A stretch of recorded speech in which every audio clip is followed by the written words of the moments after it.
My dear friends and companions in the Lord, today I would like to share with you some reflections on the call to self-denial in the life of our foundress, Mother Mary Ward.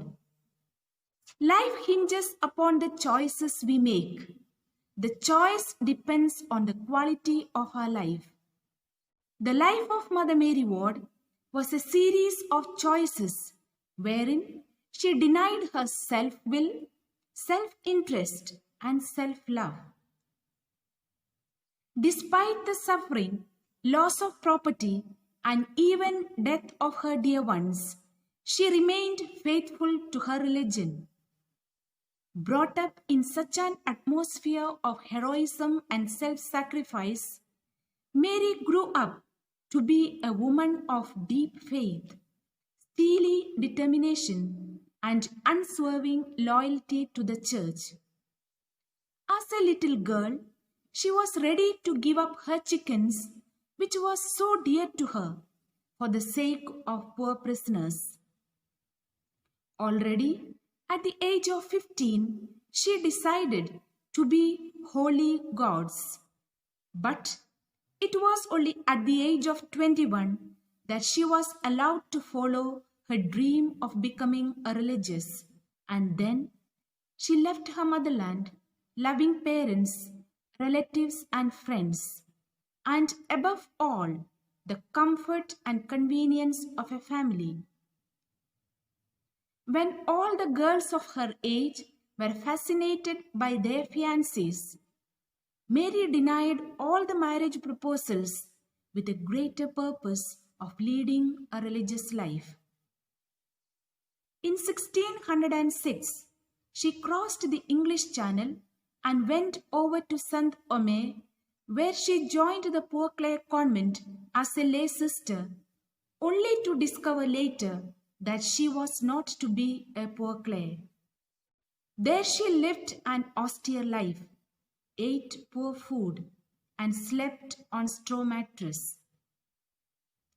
After a few years of search and struggle, she returned to England and spent her time, talent, and energy in visiting the lapsed Catholics and prisoners, helping and supporting the priests, and arranging for them to administer the sacraments. Soon, Mary began to think of establishing a religious order. In spite of all the oppositions from the church authorities, facing humiliations of all kinds, being called a runaway nun, heretic, and schismatic, she courageously faced it all with a humble submission. Enduring the humiliation of being taken to the prison for no fault of hers was a denial of her own will. Mary Ward was led by God through a series of mystical experiences to found an order modeled on the Society of Jesus founded by Saint Ignatius.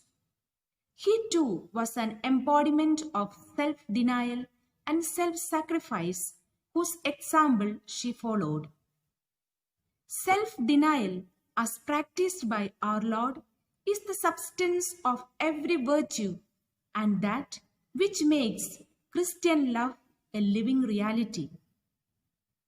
There is a profound connection between the daily sacrifice of the altar and our practice of self-denial at home, our communities, and our mission field.